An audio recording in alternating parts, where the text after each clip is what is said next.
కూడా నమస్కారం అండి. మిత్రులందరికీ కూడాను అడ్వాన్స్గా ఏదైతే మన స్వాతంత్ర దినోత్సవం ఉంది దాని యొక్క శుభాకాంక్షలు తెలియజేస్తూ ఈ రోజున దేశం కోసం ధర్మం కోసం అని చెప్పేసి మనం అందరం కూడాను ఒక ప్రోగ్రామ్ని, ఒక యూనిక్ ప్రోగ్రామ్ని తీసుకోవడం జరిగింది. ఆ కార్యక్రమం యొక్క ముఖ్య లక్ష్యం ఏంటంటే 1,00,000 ఇళ్లకి మైనార్టీ హక్కుల పరిరక్షణ సమితి ఆధ్వర్యంలో ప్రతి చోట కూడా మేము 65 నియోజకవర్గాల్లో ఉన్నటువంటి మైనార్టీ హక్కుల పరిరక్షణ సమితి పూర్తిగా అన్ని నియోజకవర్గాల్లో కూడాను గ్రౌండ్ లెవెల్లోకి దిగి 1,00,000 ఇళ్లకి జెండా పంపిణీ కార్యక్రమాన్ని తీసుకోవడం జరిగింది. ఈ కార్యక్రమం తీసుకోవడానికి దేశం కోసం ధర్మం కోసం అన్న నినాదం తీసుకోవడానికి గల కారణం ఏమిటంటే ఏదైతే ధర్మాన్ని మేము అవలంబిస్తున్నామో, ఏదైతే ధర్మంపై మేము మా యొక్క జీవితాన్ని కొనసాగిస్తున్నామో అది ఇస్లాం ధర్మం. ఇదే ఇస్లాం ధర్మం 80 సంవత్సరాల క్రితం ఎవరైతే మా మత పండితులు, ఎవరైతే మా పూర్వీకులు ఉన్నారో వారందరూ కూడాను ఇచ్చినటువంటి నినాదం ఏమిటంటే ఈ దేశం కోసం స్వాతంత్ర ఉద్యమంలో మీరు పాల్గొని మీ యొక్క ప్రాణాలను తృణప్రాయంగా మీరు వదిలివేయండి. ఈ దేశం కోసం మీరు జంగే ఆజాదీ అంటే ఆ స్వాతంత్ర ఉద్యమంలో పాల్గొని మీ ప్రాణాలను త్యాగం చేయండి అని చెప్పేసి ఫత్వా ఇవ్వడం జరిగింది. ఈ ఫత్వా ఏదైతే ధర్మాన్ని మేము అనుసరిస్తున్నామో ఆ ధర్మానుసారంగా ఇచ్చినటువంటి ఫత్వా కాబట్టి ఈ ఫత్వా ఎవరి కోసం ఇచ్చారండి?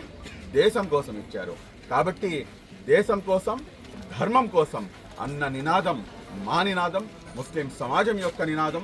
ముస్లిం సమాజం నుంచి అనేక మంది ఈ రోజున కూడాను మీకు ఇండియా గేట్ సాక్ష్యం పలుకుతుంది. ఎన్ని వేల మంది యొక్క పేర్లు దానిపై చెక్కబడ్డాయో మన అందరికి కూడాను తెలిసిందే. ఆ ఢిల్లీ యొక్క జామియా మసీదు సందులు కానివ్వండి, లేకపోతే ఢిల్లీ మొత్తం కూడాను మీకు ఒక సాక్ష్యం పలుకుతుంది.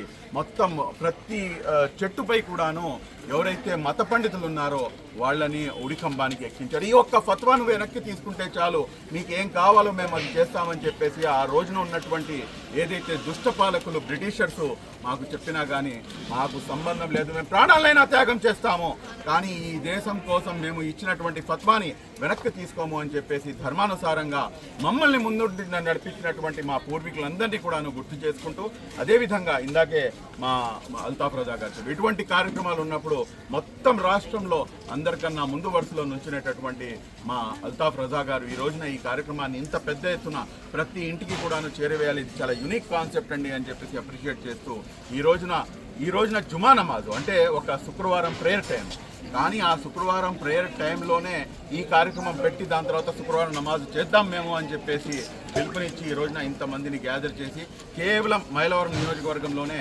5,000 ఇళ్లకి ఈ రోజున ఈ జెండాలన్నీ కూడాను పంపిణీ చేసేటటువంటి మహత్తరమైనటువంటి కార్యక్రమం తీసుకొని మాకు సహకరించినటువంటి అల్తాఫ్ రజా బాబా గారికి మనస్ఫూర్తిగా ధన్యవాదాలు తెలియజేస్తూ మేమైతే ఒకటే చెప్పదలుచుకుంటున్నాం, ఈ దేశం కోసం ప్రాణాలు త్యాగం చేయడానికి గతంలో కూడాను వెనకాడలేదు, ఇప్పుడు వెనకాడలేదు, రాబోయే రోజుల్లో సైతం కూడాను ఈ దేశంపై ఎటువంటి ఆపద వచ్చినా, ఆవగింజపై ఉన్నటువంటి దుమ్ము అంతా ఆపద వచ్చినా కానీ ముందు వరుసలో ముస్లింలు యాజ్ ఏ ఇండియన్ ముస్లింగా మా యొక్క ప్రాణాలని త్యాగం చేయడానికి మేము సిద్ధంగా ఉన్నాము అని చెప్పేసి తెలియజేస్తూ 80వ స్వాతంత్ర దినోత్సవ శుభాకాంక్షలు తెలియజేస్తూ మీడియా మిత్రులందరికీ కూడాను ఇటువంటి బహుత్తరమైనటువంటి కార్యక్రమాన్ని వ్యాస్ట్ రేంజ్లో మీరందరూ కూడాను కవరేజ్ ఇస్తున్నందుకు మీకు అందరికీ కూడాను మనస్ఫూర్తిగా ధన్యవాదాలు తెలియజేస్తూ సెలవు తీసుకుంటున్నాను.